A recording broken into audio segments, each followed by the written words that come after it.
Alors, bonjour à tous. On va encore attendre quelques secondes le temps que les dernières personnes puissent se connecter et on va commencer.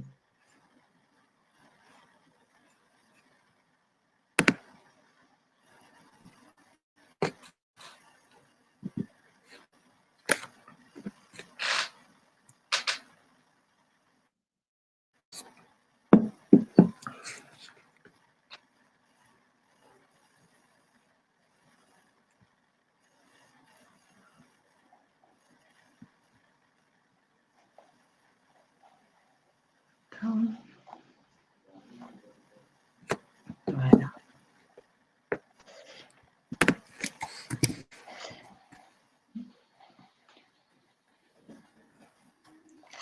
Bon, je pense que c'est bon, on va pouvoir commencer. Mais avant tout, je voulais déjà vous remercier d'être présents aujourd'hui. On le sait, la période actuelle avec ce nouveau confinement est loin d'être simple pour tout le monde, pour les organisations personnelles et professionnelles. Donc déjà, pour commencer, merci. Alors avec Mickaël, on vous a donné rendez-vous aujourd'hui pour vous présenter cette nouvelle collaboration que nous avons entre nos deux sociétés, Kimpel et 76310. Avant de rentrer dans le vif du sujet, on voulait vous présenter quelques chiffres marchés qui nous ont poussé à proposer cette solution à nos clients.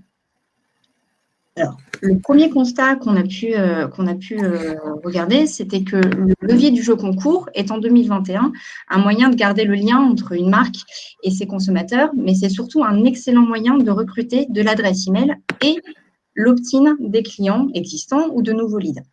En effet, le jeu concours Kimpel va vous permettre d'atteindre un taux d'opt-in avoisinant les 50% sur une campagne de jeu. Près d'une personne sur deux, près d'un participant sur deux va s'inscrire aux communications lorsqu'il joue avec la marque. Le deuxième constat, c'est que le canal email reste, malgré toutes ces années, le canal le plus performant aux yeux des marketeurs. Mais malheureusement, on se rend compte que même si la collecte de l'opt-in email reste le point d'entrée pour une nouvelle relation entre la marque et son client, on remarque que cette donnée collectée n'est pas toujours fiable. Un très grand nombre d'entreprises n'ont pas confiance en leurs données. Et on remarque également que bien souvent, ce manque de fiabilité au niveau des données email, par exemple, est dû en majeure partie à des erreurs humaines lors de la collecte de données directement dans les formulaires. Donc, c'est pourquoi aujourd'hui, Kimpel, leader du jeu concours, qui propose un levier marketing permettant de recruter de l'email et de l'opt-in sur vos clients, s'associe à 76310, qui est leader de la data quality, pour permettre une vérification et une validation en temps réel de vos données, mais aussi des données postales et mobiles, dès la saisie des données sur le formulaire du jeu que le participant va compléter. Donc, pendant la petite demi-heure qu'on va avoir devant nous, on vous propose de vous présenter rapidement nos solutions et également vous donner des conseils sur comment monter une campagne de jeu qui sera pertinente et expliquer comment la mettre en place concrètement. Donc, on va commencer avec Kimpel. Donc, Kimpel est avant tout une plateforme qui permet de créer des jeux concours facilement et rapidement en nous basant sur un catalogue de mécaniques de jeux déjà développées. Ces mécaniques sont 100% personnalisables et graphiquement, on va pouvoir vraiment l'adapter aux couleurs de la marque. La plateforme Kimpel existe depuis presque 7 ans maintenant et on travaille au quotidien avec des entreprises de tous secteurs confondus, que ce soit des retailers, des pure players, des acteurs du tourisme ou encore même des marques alimentaires. Je laisse la main à Mickaël. Oui, merci Dalia. Bonjour à toutes et à tous. Donc rapidement aussi pour 7670. Donc nous, on est une société qui édite une suite de solutions qui vise à améliorer la qualité des datas. Donc on va travailler principalement sur ce qu'on appelle les datas de contact. Donc ça va être sur l'adresse email, l'adresse postale et également le numéro de mobile. On travaille également aussi sur des notions d'enrichissement sociodémographique, de géolocalisation. Et on fait également un petit peu de B2B avec notamment des travaux sur des fichiers pro, donc siritisation, enrichissement siret et j'en passe. Et voilà, moi c'est Mickaël, je travaille depuis quasiment 2 ans maintenant chez 7670 en tant que responsable des partenariats. Alors, comme l'a dit tout à l'heure Sidalia, effectivement, c'est rapproché de façon naturelle quelque part, et c'était presque une évidence entre nos deux solutions. Effectivement, Kimpel qui d'une part permet de recruter et qualifier de la data pour le compte de ses clients, et nous qui proposons une suite de solutions, notamment pour, encore une fois, valider ces data, les normaliser. Donc l'intégration a été assez simple dans le sens où on propose une suite de solutions via des API. Donc nos solutions s'intègrent via des API. Donc l'intégration finalement fut assez simple et facilitée via ces API du côté de Kimpel. Les vraies questions qui ont été posées finalement, c'est lors de la refonte du formulaire de Kimpel. C'était plutôt des questions fonctionnelles que des problématiques techniques, notamment encore une fois via cette simplification que proposent les API. Donc l'API, elle est relativement simple, ça vient s'intégrer sur les divers champs de vos formulaires. Et puis nous, on s'appuie sur la référentiel postaux pour proposer, notamment sur l'adresse postale, encore une fois, des suggestions et des adresses qui soient normalisées. Voilà, si Damien, tu peux passer sur la suite. Alors, je vais reprendre la main du coup et on va commencer sur cette première étape sur comment construire une opération de jeu concours réussie. Alors tout d'abord, pour qu'un jeu fonctionne, il y a vraiment 3 points essentiels à respecter. Le premier, c'est la simplicité du jeu. Le participant a besoin de savoir combien de temps on va lui demander pour pouvoir jouer et tenter sa chance, quel est l'effort qui va lui être demandé. Est-ce qu'on va lui demander de renseigner certains champs, certaines informations ou encore réaliser un achat. Donc, dans son esprit, la mécanique de jeu doit être assez simple et explicite. Deuxième point également essentiel, c'est la dotation. C'est grâce à la promesse de gagner le cadeau que l'attractivité du jeu va augmenter. Donc, il est important que les dotations soient attractives et également en lien avec la marque ou avec la thématique qu'on va le retrouver. Et enfin, le dernier point, mais le plus important selon nous, c'est vraiment la visibilité du jeu. Il faut miser sur ce point-là afin de maximiser un maximum le trafic sur le jeu et avoir ainsi un maximum de participants. Alors, pour définir le cadre de l'opération, on va devoir se pencher sur plusieurs questions à se poser pour vraiment construire le scénario, l'opération. La première question, c'est quoi? C'est quelle est la mécanique de jeu qu'on va mettre en place? Est-ce qu'on souhaite une inscription à un tirage au sort pour délivrer un lot en fin de jeu ou plutôt une mécanique d'instant gagnant qui va nous permettre de délivrer les lots tout au long de la campagne? On doit se demander également à qui s'adresse le jeu. Est-ce que vous souhaitez cibler un maximum de monde, appétant intéressés par vos produits, ou uniquement des clients qui sont déjà existants, ou encore ceux qui détiennent un formulaire, un programme de fidélité. On a la possibilité, avec des jeux Kimpel, de venir cibler certaines populations. Autre question à se poser, c'est où votre jeu sera disponible et accessible pour vos joueurs. Est-ce que c'est sur une page de votre site internet, un relais depuis vos réseaux sociaux ou encore un mini-site dédié qui sera créé pour l'occasion? Ensuite, on vient se poser la question de la durée. Quand est-ce qu'on lance l'opération? À quelle date? Et surtout, pour combien de temps? Est-ce qu'il s'agit d'une opération ponctuelle sur une période donnée par rapport à un temps fort ou est-ce qu'il s'agit d'une opération en mode fil rouge qui va pouvoir être disponible sur toute l'année? Dernière question également, c'est pourquoi? Pourquoi on fait un jeu concours? Quel est l'objectif? Quel est l'objectif marketing qui se trouve derrière cette campagne? Est-ce que ça va être recruter un maximum de leads, qualifier ma base de données existante ou encore pouvoir promouvoir une nouvelle gamme de produits pour stimuler les ventes en magasin ou sur le web? L'important, c'est vraiment de définir l'objectif. Ça vous permettra de venir construire le scénario du jeu le plus adapté. Mais ensuite vient la question de quelles sont les données qu'on va collecter, quelles sont les données clients dont je vais avoir besoin pour tout simplement garder le contact avec lui à la suite du jeu. Bien souvent, on va retrouver les données du type email, adresse postale ou encore mobile. Et ces datas-là sont vraiment essentielles pour garder le contact avec le joueur à la suite de la participation. Donc, on va voir maintenant avec Michael comment la solution préventive de 76-310 permet justement de fiabiliser ces données qui sont importantes pour vous. Merci Dalia. Donc effectivement, on va commencer par l'email, qui est, je pense, comme on l'a dit tout à l'heure, hein, sur les premiers chiffres, qui est encore une fois le canal de prédilection des marketeurs, qui existe depuis maintenant plus de 20 ans et qui n'est pas prêt d'être détrôné. Donc c'est évident ça semble évident de contrôler a priori tout de suite cette première donnée. Donc voilà comment on fonctionne un petit peu nous sur le contrôle de l'adresse email.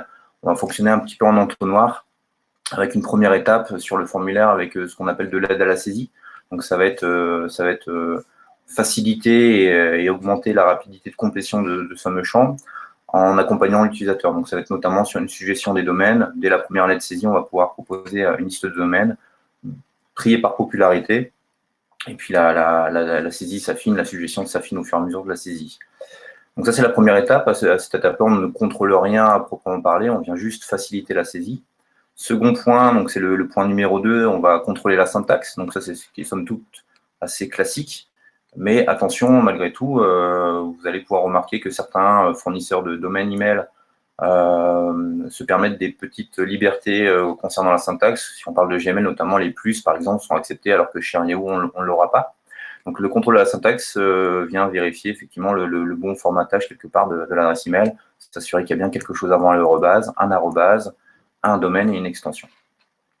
Ensuite, on va pinguer le domaine, donc on va s'assurer que ce qui est après le arrobase, donc ici dans l'exemple gmail.com, existe bien en tant que serveur email. Tous les domaines sur le web ne sont pas forcément des domaines destinés à recevoir des emails, donc là on va s'assurer que le domaine est bien un domaine qui est capable de recevoir un email. Donc premier point de contrôle technique, j'ai envie de dire. Et dernier point de contrôle technique, une fois que ces 3 étapes-là sont passées, on va pouvoir contrôler l'adresse dans son entièreté. C'est-à-dire qu'on va quelque part simuler l'envoi d'un email pour observer un peu la réponse du serveur SMTP qui est en face, donc le serveur email, le serveur de messagerie qui est en face, pour s'assurer que l'adresse existe bien ou pas. Donc là, on peut avoir beaucoup de cas de figure, enfin beaucoup, il y en a un certain nombre, mais voilà, il y a pas mal de cas possibles. Une boîte email ne peut être pas nécessairement délivrable sans forcément être fausse. Je m'explique, une boîte qui est pleine, par exemple, peut être très bonne dans la syntaxe, le domaine peut être bon, mais pour autant, le mail va revenir en bounce si on essaie de router un email dessus. Donc voilà, cette étape-là vise à s'assurer que l'email soit bien délivrable ou pas et remonter l'information directement en temps réel au sein des formulaires Kimpel. Donc globalement, si un utilisateur fait une coquille dans le domaine ou se trompe dans son email, on va le savoir tout de suite et on va pouvoir l'alerter sur le fait que son email potentiellement est faux et va pouvoir corriger son erreur. Voilà, une fois que cette étape est terminée, le formulaire peut être soumis et on est garanti d'avoir une adresse qui soit fiable, exploitable tout de suite, sans avoir à avoir peur sur sa délivrabilité. Voilà, donc là, on va passer sur quelques petits exemples pour expliquer un petit peu ce que je viens de dire. Donc là, on est sur si on prend de gauche à droite, sur la suggestion du domaine. Donc, comme vous pouvez le voir, dès la première lettre, ici, le G, on va proposer les domaines donc, par popularité, encore une fois. Donc, fatalement, on aura Gmail, sachant que la solution peut s'adapter aussi au contexte du pays. Donc, les domaines populaires de l'Allemagne ne seront pas les mêmes que la France. Ça, on va être capable également de le proposer. On propose également des suggestions de correction, c'est-à-dire qu'ici, sur cet exemple, Yahoo, vous voyez, il y a une petite coquille, on a rajouté un O, la personne a saisi un O en trop sur le domaine. Tout de suite, on va pouvoir dire un petit warning et proposer effectivement une correction. Ensuite, le cas le plus classique, mais le plus efficace, finalement, à écarter, ça va être effectivement les adresses qui sont erronées. Donc ici, cette adresse-là est bien syntaxée, le domaine est bon, gmail.com, pas de souci. Donc, comme ça, à première vue, on pourrait se dire l'adresse est bonne. Mais voilà, avec l'étape qu'on a vue tout à l'heure de pinguer l'adresse complète, de requêter directement sur le serveur de messagerie, on va pouvoir avoir l'information comme quoi, effectivement, l'adresse n'est pas bonne. Et ensuite, quand tout est OK, on peut évidemment valider le champ et valider l'email. On peut passer au champ suivant ou valider le formulaire. Donc là, on passe sur l'adresse postale. De la même manière, on va proposer de l'aide à la saisie sur l'adresse postale. C'est assez intéressant en termes de gain de temps et gain de complétion du formulaire. C'est aussi un KPI qui est intéressant aussi dans l'écosystème du jeu marketing. Donc ici, on va, nous, pouvoir proposer des suggestions avec une certaine tolérance sur les erreurs de saisie. Donc on va avoir des tolérances sur des problématiques de phonétique. Donc ici, le Paul Verlaine, POL, on va pouvoir être capable de quand même proposer une adresse qui ait du sens en bas, à l'épaule Verlaine pour le coup. On va pouvoir également gérer les problèmes de dyslexie, donc des inversions de lettres ou des inversions de chiffres quand on parle du code postal. Les fautes de frappe également, donc des lettres en trop ou des erreurs d'orthographe avec un S, si on ajoute un S, on oublie un T ou un D, ce genre de petites coquilles, on va être capable évidemment de les gérer. Et des erreurs sur le type de voie, donc le type de voie, c'est la rue, le boulevard, l'avenue, l'allée. Donc si on se trompe, on va pouvoir aussi avoir une suggestion qui va permettre de corriger cette adresse-là. Donc, ces adresses-là, elles sont proposées, elles sont basées sur les référentiels postaux, donc fournis par la Poste. Donc, ça vous garantit d'une part, quand elles sont sélectionnées, d'avoir une adresse qui existe bien, qui est bien présente au sein des formulaires, au sein des référentiels de la Poste, et aussi normalisées, c'est-à-dire qu'elles sont dans un format qui respecte les normes de la Poste. Encore une fois, ça garantit ici un taux de délivrabilité entre guillemets du print ou du courrier ou du colis optimum, avec une adresse qui soit bien lisible et bien reconnue par les lecteurs optiques de la Poste. Tu peux passer à la slide suivante, hein, si tu veux, Sidalia. Et donc, on finit par l'email, une autre data qui peut avoir son importance pour les campagnes SMS ou les calls, fait aux clients, notamment, je pense aux livraisons. On a toujours tendance à appeler le livreur, appelle le client pour livrer le colis, s'assurer qu'il soit bien à domicile. Idem hein, pour les campagnes SMS, ça a son intérêt. Donc là, en temps réel, de la même manière, on va pouvoir s'assurer que le numéro qui est saisi par le participant est bon. Comment cela fonctionne? C'est relativement simple. On interroge un serveur, une sorte de base de données des opérateurs qui permet de s'assurer que la ligne est active ou non. Donc, on renvoie tout de suite en temps réel l'information. Encore une fois, l'intérêt, c'est de tout de suite capter de la data, et de la data qui soit fiable et exploitable en termes marketing ou en termes de CRM ou de logistique. Okay. Avant d'aller justement, oui, j'allais t'interrompre. On a une petite question avant d'aller un petit peu plus loin. Est-ce que, Mickaël, tu peux nous dire si le contrôle de la qualité sur les emails ou adresses postales ou autres va venir ralentir la complétion du formulaire pour le participant? Est-ce que ça a un impact sur le taux de transfo de ce formulaire? Oui. En fait, on va avoir un gain de temps sur la complétion du formulaire. Du fait de l'aide à la saisie, notamment hein, sur l'adresse postale et l'adresse email.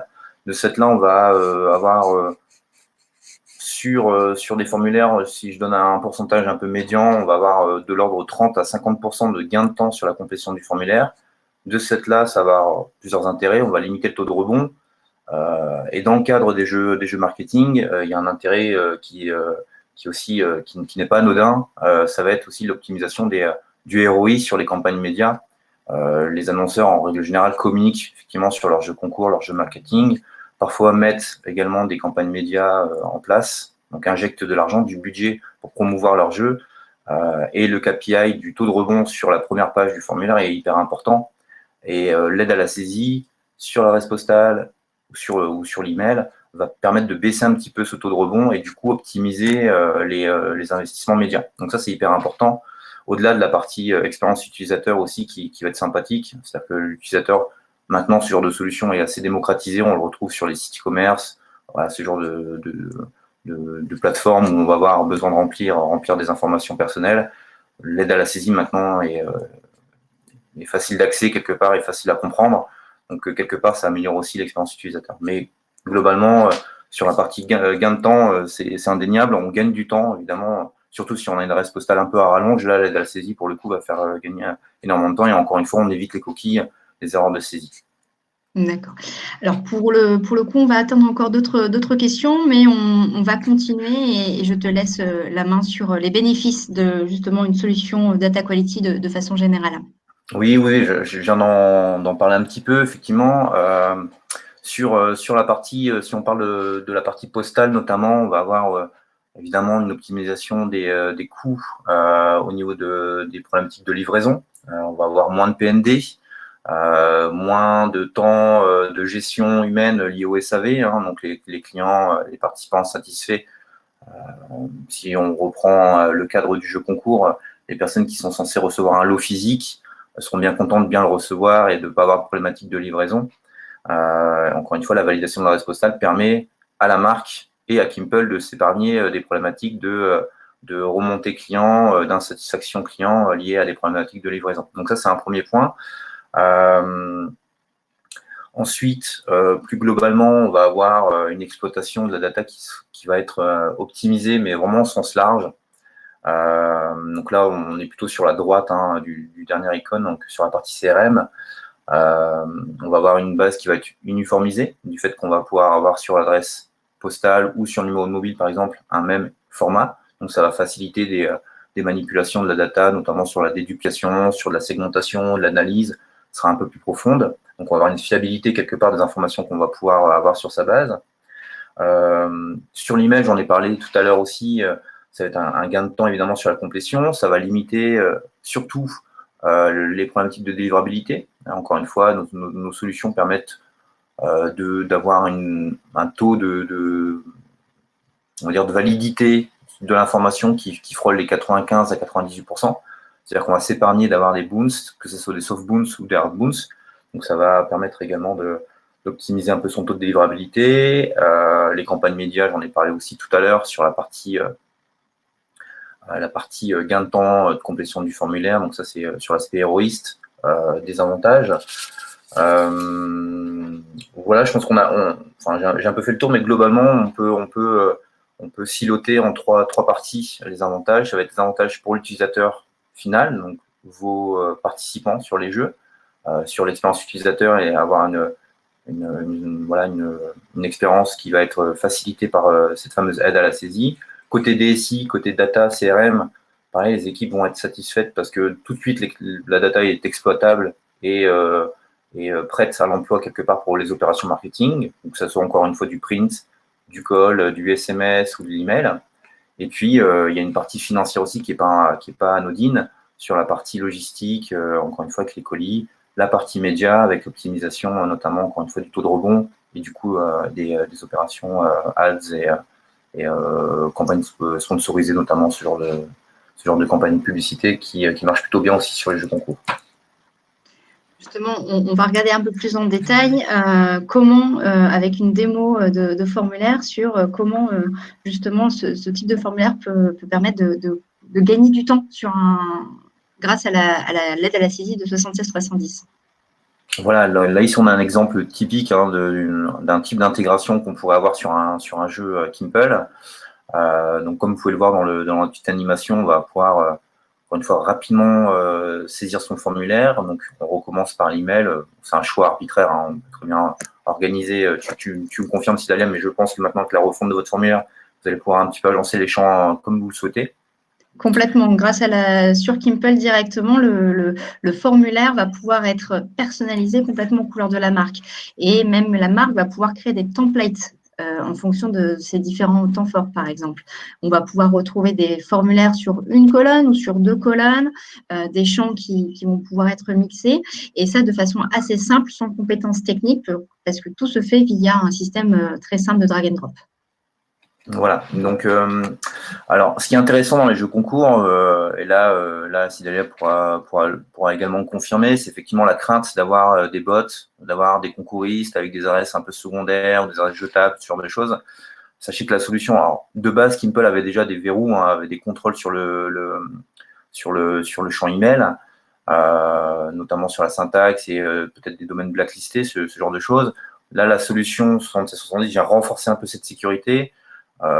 Si on parle des adresses jetables, par exemple, qui sont assez problématiques hein, dans le cadre des jeux marketing, notre API va permettre d'écarter ces adresses-là et tout de suite les identifier. On a une base d'à peu près 40 000 domaines jetables, donc c'est quand même assez exhaustif et cette base est enrichie régulièrement. Donc tous les domaines jetables qui arrivent sur le marché sont rapidement identifiés et intégrés dans notre base de données pour les écarter via notre API. Donc ça, c'est un point hyper intéressant. Encore une fois, on a une profondeur de retour, donc on va être capable de voir si une boîte est pleine, on va être capable de voir si, dans le cadre d'un jeu B2C, par exemple, est-ce qu'on accepte le contact arrobase ou le avocat arrobase, donc soit des mails de service, des mails de rôle, on appelle ça des rôles à compte. En gros, est-ce qu'on va avoir un mail type liste de diffusion qui fait plutôt appel à un service plutôt qu'à une personne en particulier. Ça, Kimple va pouvoir en fonction potentiellement de vos besoins, le paramétrer. Ensuite, sur l'adresse postale, on l'a dit tout à l'heure, hein, encore une fois, on va avoir une aide à la saisie, une suggestion, que ce soit sur le code postal ville, le couple code postal ville, et ensuite on vient proposer les voies. Il y a un filet de sécurité, alors je ne rentre pas trop dans le détail, je n'ai pas envie de forcément noyer les personnes au côté technique, mais globalement, ce que vous voyez là, ce qui est un peu la partie visible de l'iceberg quelque part, donc l'aide à la saisie, cas d'usage, un participant décide de saisir une adresse qui n'est pas proposée. C'est possible, hein, ça peut arriver dans le cadre d'une création de voie ou d'un ajout de lotissement dans une voie. il est possible qu'il y ait un delta entre la mise à jour des référentiels postaux et ce qui se passe sur le terrain, la réalité du terrain. Donc, il y a un delta qui peut varier de 1 à 2 mois. Donc, il n'est pas impossible qu'un utilisateur ne retrouve pas son adresse dans le listing. Et dans ce cas-là, il y a un filet de sécurité qui est invisible pour les participants, que Kimple a aussi intégré, qui permet de contrôler malgré tout la norme de l'adresse et de, malgré tout, potentiellement alerter l'utilisateur s'il y a une grosse erreur. Donc voilà, donc on va avoir une tolérance sur le numéro de voie, par exemple. On peut accepter un numéro qui n'est pas forcément dans les référentiels, parce qu'encore une fois, peut-être que c'est un nouveau lotissement, des nouveaux numéros. Le 31 bis n'existait pas le mois dernier. Il n'est pas encore à jour dans les référentiels postaux, mais pour autant, c'est bien l'adresse de l'utilisateur. Donc ça, il faut le laisser passer. Donc il y a une certaine aussi intelligence dans l'intégration qu'il faut avoir. Il ne faut pas que ce soit non plus pénalisant pour la récolte de la data, qui reste quand même l'objectif principal pour les annonceurs. Donc, oui, en effet, sur l'export final, on va pouvoir retrouver tous ces fameux codes retour qui nous sont remontés grâce à 7670 pour que le client, la marque, puisse choisir de garder ou non certaines données avant de les réinjecter en base de données de leur côté. Voilà, exactement, il y a une notion. Excuse-moi, je suis juste avec cette phrase. Il y a effectivement une notion de risque qui est remontée par nos API et qui permet justement que ce soit côté Kimple, pour vous épargner peut-être un arbitrage compliqué, mais aussi côté participant, enfin côté client, au niveau de l'export, de pouvoir se dire, bah voilà, je ne prends pas de risque sur cette opération print, par exemple, parce que mon pli coûte assez cher. Donc, on va pouvoir se dire, les adresses qui sont risquées, parce que le numéro de voie n'est pas dans les référentiels, ou l'adresse email, voilà, c'est une boîte qui est pleine, ou une boîte qui est risquée parce que on a obtenu tel ou tel retour. Ça, vous allez pouvoir l'arbitrer avec Kimple qui va vous accompagner sur cet arbitrage et pour pouvoir uniquement identifier les adresses qui soient exploitables tout de suite sans risque. Donc ça, c'est hyper important. Il faut permettre aussi de flaguer les adresses, que ce soit email ou postal, qui sont peut-être à risque. Voilà. Donc c'est vrai que c'est hyper intéressant au niveau de l'export. Donc ça, pareil, Sidalia, je pense, se rendra disponible si vous avez des questions sur la nature des types de retours que vous pouvez avoir et comment les interpréter et que faire avec. En effet, on le verra à l'étape 4 et 5, mais concrètement, quelles sont les étapes d'une campagne de jeu qui a pour objectif de collecter de la data et pour laquelle on va mettre l'option de data quality directement sur le jeu?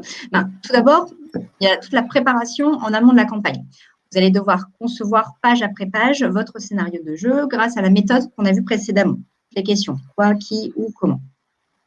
Vient ensuite le temps du paramétrage de cette campagne sur notre outil pour pouvoir configurer l'entièreté de l'opération, date de début, date de fin, tout l'aspect juridique que vous allez pouvoir retrouver sur votre jeu. Ensuite, le jeu est en ligne. Les participants vont pouvoir tenter leur chance et compléter le formulaire Kimple. Se fait alors de façon instantanée la vérification et la validation des données email postales et mobiles grâce à la solution 7670 qui est directement pluguée à Kimple. Et une fois l'opération terminée, ou en cours de jeu si besoin, puisqu'il est possible de récupérer le fichier des participants à tout moment. Et ce fichier des participants, on reprend toutes les données collectées, validées et vérifiées. Et pour les adresses email, mobile ou postales qui potentiellement n'auraient pas été validées par le système, elles seront quand même présentes avec un code retour, avec différents niveaux qui vous permettront à vous de potentiellement vouloir les mettre de côté ou pas avant de les réinjecter en base de données de votre côté. Donc, c'est vraiment de se dire qu'on propose un outil d'aide à la saisie qui va être plus rapide pour le participant, permettre de venir collecter de la data vérifier et valider, et au cas où, de pouvoir identifier et isoler certaines adresses avant de les réintégrer en base de données. Et donc, finalement, on l'a vu tout à l'heure, les bénéfices de la data quality de façon générale, mais bien spécifiquement par rapport au jeu concours, on a 3 gros bénéfices. Le premier, c'est moins de concouristes. On dit souvent, le jeu, c'est compliqué, j'ai peur, j'ai que des concouristes. Alors, en effet, il y a des concouristes. Donc déjà, qui sont les concouristes? Ce sont des personnes, des tricheurs, c'est-à-dire des joueurs qui vont participer de façon déloyale et ils vont, afin d'augmenter leurs chances sur le jeu, créer potentiellement des faux profils avec un mauvais email ou une mauvaise adresse.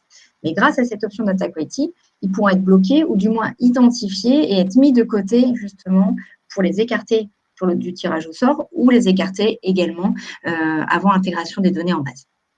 Le deuxième point et le deuxième bénéfice, c'est vraiment le taux de conversion qu'on va avoir. Donc, Mickaël en a déjà parlé tout à l'heure, mais c'est vraiment un point essentiel. C'est que grâce à la saisie qu'on va retrouver sur le formulaire, le participant va vraiment avoir un gain de temps sur la complétion du formulaire. Et de ce fait-là, ça va venir vous optimiser vos campagnes médias en réduisant le taux de rebond. Les personnes qui vont arriver vont pouvoir compléter facilement le formulaire et passer à l'étape d'après pour aller jusqu'à la fin du jeu et aussi remplir l'entièreté de l'objectif qu'on s'est fixé. Et le dernier point aussi important, là, on parlait de l'expédition pour les adresses. En effet, avec vos lots, les lots qu'on va offrir, faire gagner sur le jeu, il est important d'avoir la bonne adresse postale. Déjà de 1 pour diminuer l'insatisfaction client dans le cas où il y a un problème de livraison, que ce soit d'un point de vue postal avec un colis qui ne serait pas délivré, mais aussi un email qui ne pourrait pas être envoyé avec le code promo, par exemple. Et ça va également diminuer le nombre de colis non délivrés auprès des gagnants et réduire le temps homme lié à la gestion des retours et de l'expédition. Donc, ces bénéfices par rapport sur un jeu concours sont vraiment importants et permettent vraiment de se focaliser aussi uniquement sur l'objectif et de ne pas s'embêter, j'ai envie de dire, avec tout l'aspect chronophage que l'on peut retrouver avec la gestion des concouristes ou la livraison des dotations par la suite. Alors, je ne vois plus le chat, mais est-ce qu'on aurait des nouvelles questions de la part des personnes qui suivent ce webinaire?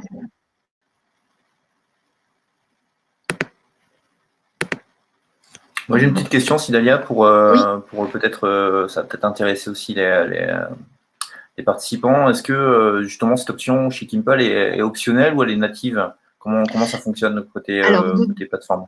De base, sur la plateforme, on va pouvoir l'activer assez facilement. Il s'agit en fait d'une option qu'on active sur l'outil et qui est disponible assez rapidement pour que l'utilisateur puisse l'activer sur les campagnes qu'il le souhaite. Il peut l'avoir, mais potentiellement sur une opération d'animation, il ne va pas souhaiter l'activer, mais sur une campagne de prospection et de recrutement, on va vouloir l'activer. Il aura la possibilité de le faire en toute autonomie. Et de choisir quels sont les champs qu'il souhaite vérifier. Est-ce que c'est uniquement l'email ou l'email et le postal et le mobile? Ok, très bien. Il y a 2 questions. Tu les vois pas, si derrière les questions? Je vais me permettre de les. Alors, il y a une question. Pourrait-on dédupliquer en direct la saisie du formulaire avec une BDD client? Alors, en direct, il faudrait que l'outil Kimpel soit interconnecté avec la base de données client. Donc, c'est possible, oui, via un développement qui serait fait en amont. On a des clients, par exemple, pour vous donner un exemple concret de ce qui est possible d'être fait, c'est qu'on va venir en temps réel. Imaginez qu'une personne va remplir son adresse email et on va pouvoir venir interroger en temps réel la base de données client pour vérifier si cette personne est déjà en base de données ou pas, ou est-ce qu'elle est déjà opt-in ou pas. Et de ce fait-là, ça pourrait permettre de venir modifier le parcours et de se dire, tiens, s'il n'est pas opt-in, je vais lui proposer de souscrire à la newsletter. S'il est déjà opt-in, je ne lui propose pas et je lui indique juste la suite du scénario et l'accès au jeu. D'accord. Donc, on a cette possibilité d'interrogation en temps réel via un système d'API. Parfait. Il y a une deuxième question, visiblement d'un participant qui fait référence aux concouristes. Est-ce qu'il y a des possibilités d'exclure des sites des concouristes? J'entends, enfin, je suppose que c'est. Ça doit être les sites où, en effet, elle est du type jeuxconcours.biz ou autre. Peut-être. Les personnes qui viendraient de ces sites-là, peut-être, c'est peut-être ça l'objet de la question. Ouais. Alors, la première chose, c'est qu'on va pouvoir identifier la source de provenance de chaque participant et notamment potentiellement de ces sites-là. On ne va pas pouvoir interdire l'accès à ces personnes parce que dans tous les cas, même s'ils viennent d'un site où il y a des concouristes, ça peut être des consommateurs de la marque et ça peut être des personnes jouant de façon loyale. Encore une fois, même si on a des personnes qui jouent à tous les jeux, mais s'ils le font de façon loyale, on ne peut pas les bloquer. Ceux qu'on va venir vraiment identifier et mettre de côté, ce sont les tricheurs. Et ça va se faire par rapport à 3 points. Le premier, d'un point de vue plutôt technique, donc avec une solution comme 76310 et avec aussi des solutions de dédoublonnage qu'on a directement sur nos formulaires. Et on va avoir un deuxième filet de sécurité qui est le règlement, l'aspect juridique. C'est dans le règlement, on va vous accompagner pour indiquer un article bien précis qui va venir justement définir toutes les règles de participation et de cette là aussi définir comment un participant peut être exclu si jamais il n'a pas respecté ces règles-là. Et enfin, le troisième point, c'est d'un point de vue traitement de fichiers a posteriori. On va pouvoir les retrouver, ces fameux tricheurs qui vont jouer et essayer de jouer avec plusieurs adresses, par exemple. Et ces personnes-là, on va de coup pouvoir les exclure avant le tirage au sort et avant l'import en base de données. Du coup, j'espère avoir bien répondu à cette question. C'était bien ça, c'était bien ça. Il y a un autre point aussi peut-être pour s'épargner peut-être l'afflux de concouristes, c'est aussi au niveau de la dotation, du choix de la dotation, Sidalia, avec peut-être un aspect affinitaire par rapport à la marque. Bien sûr, oui. Alors, si vous faites gagner dans les dotations que, par exemple, du cash, une carte cadeau ou autre, vous allez avoir beaucoup plus de personnes qui vont venir jouer juste pour l'attrait du gain, que ce soit un chèque, par exemple, de 5 000 € ou le dernier iPhone. L'idée, c'est vraiment que ça soit cohérent par rapport à toute la thématique, comme je vous le disais. Là, imaginons, encore hier, j'étais en discussion avec un client qui fait une opération pour l'euro là, qui va arriver. Et en fait, on a fait gagner des bolos par rapport à la thématique du foot, mais pas que. Également des produits de la marque pour qu'ils puissent les distribuer, en faire profiter, et également des codes promo pour pouvoir générer plus de ventes sur son site Internet. Donc, c'est vraiment un équilibre qu'il faut garder lorsqu'on construit cette pyramide de dotation. Ok. Je regarde s'il y a d'autres questions qui arrivent. Ça a l'air d'être bon. De toute manière, si vous avez des questions qui vous viennent un peu plus tard, n'hésitez pas à contacter de toute manière sur la partie jeu concours Sidalia et sur la partie data quality, n'hésitez pas aussi à revenir vers moi. Globalement, si vous vous trompez de personne, c'est pas très grave, on renverra vers le bon interlocuteur s'il y a besoin. Alors, il y a une question aussi. Oui, pourquoi je pense sur l'origine de 76310, d'où ça vient. D'où ça vient. Alors, 76310, c'est une société qui existe depuis un petit moment maintenant, qui a été créée en 2006. Le nom 76770, qui peut peut-être être un peu particulier comme ça de prime abord, c'est un département. C'est le code postal, pardon, d'une commune qui s'appelle Sainte-Adresse. Donc, c'est un petit clin d'œil par rapport à l'activité première de 76770, qui était la validation postale avec l'homologation de notre solution par le SNA, donc le service de la Poste, qui valide les logiciels RNVP. Donc voilà, le nom 76770 vient de là. Voilà, moi je travaille dans la data quality depuis un petit moment et on se connaissait aussi, pour tout vous dire, avec Sidalia de par une expérience commune chez Experian, tout à fait. Donc on connaît tous les deux le monde de la data quality et on connaît aussi tous les deux le monde du jeu concours parce que j'ai également aussi fait un petit passage dans une société confrère de Kimple. Donc je connais bien aussi. Donc c'est vrai que le rapprochement s'est fait aussi un peu naturellement parce que humainement on se connaissait et puis c'était une pertinence, une évidence quelque part de rapprocher nos deux solutions parce qu'il y avait un vrai avantage. Et il n'y a pas vraiment eu de débat sur la pertinence de plugger des solutions data quality au sein des jeux concours. Ça paraissait évident. Alors, je ne vois pas d'autres questions.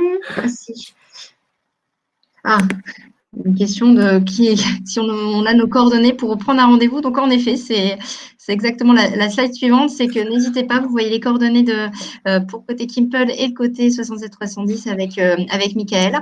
N'hésitez pas à prendre rendez-vous avec l'un ou avec l'autre, ou on peut également faire des rendez-vous communs pour discuter un peu plus en détail de vos problématiques et de comment on pourrait monter une opération de recrutement avec ces deux solutions.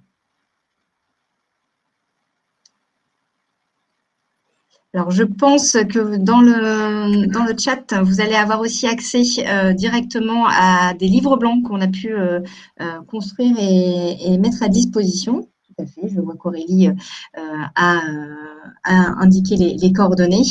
N'hésitez pas, encore une fois, à reprendre contact avec nous pour qu'on puisse aller un peu plus précisément sur vos problématiques et y répondre et vous accompagner sur vos campagnes.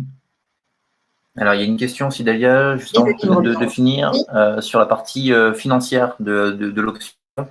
Quel serait le coût pour activer l'option Data Quality au sein des jeux Kimpel? Quel est le modèle finalement? Alors, ça va être en fonction. Voilà, en fait, ça va être un coût en fonction de l'utilisation. On va être vraiment au réel. On va avoir un pack de X vérifications qui va être disponible sur le compte Kimpel. Et en fonction de l'utilisation, on a vraiment un pack avec X vérifications qui sont activées et disponibles sur l'outil. En termes de tarifs, tout dépend de si en effet on part sur un petit pack de par exemple 10 000 vérifications ou si on se dit que c'est une solution qu'on va utiliser tout au long de l'année sur toutes les campagnes et on pourrait monter sur des packs de 500 000 vérifications par exemple. Et tout ça, encore une fois, on pourra le voir en détail lors des points bien précis. Alors, j'ai une question de Fanny. En effet, le premier pack est à 290 € chez Kimpel pour 10 000 vérifications. Donc, ça peut être très abordable pour pouvoir réaliser aussi un premier test sur une opération de recrutement. J'espère avoir répondu. Oui, parfait.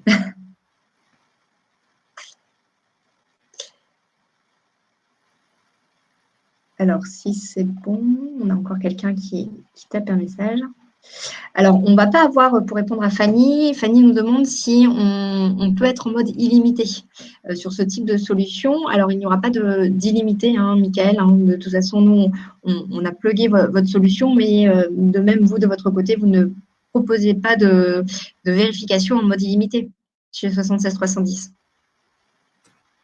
Alors, ça va dépendre si on peut le proposer. Si, globalement, là, si on doit répondre rapidement, oui, on peut le proposer.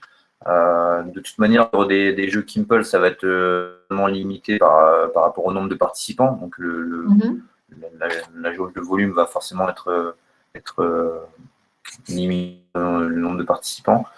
Mais de notre côté, si on sort un peu du cadre jeu marketing, de notre côté, on va avoir plusieurs modèles, notamment des modèles en illimité, c'est-à-dire que on vous fait un forfait, un prix fixe à l'année ou fixe au mois. Mais en tout cas, pas de surprise financière, pas de frais variables. Donc ça, c'est des clients, des annonceurs qui ont une base de données assez conséquente et qui poussent beaucoup de volume. C'est intéressant pour eux de passer sur un modèle en illimité plutôt que sur un modèle de frais variables avec un dégressif. Mais bon, là, on rentre un peu dans le détail financier, mais voilà, si vous avez des questions sur ça, n'hésitez pas encore une fois à revenir vers moi. Il y a l'adresse email qui s'affiche sur la slide ou mon numéro, et puis je pourrais vous en dire plus. Parfait.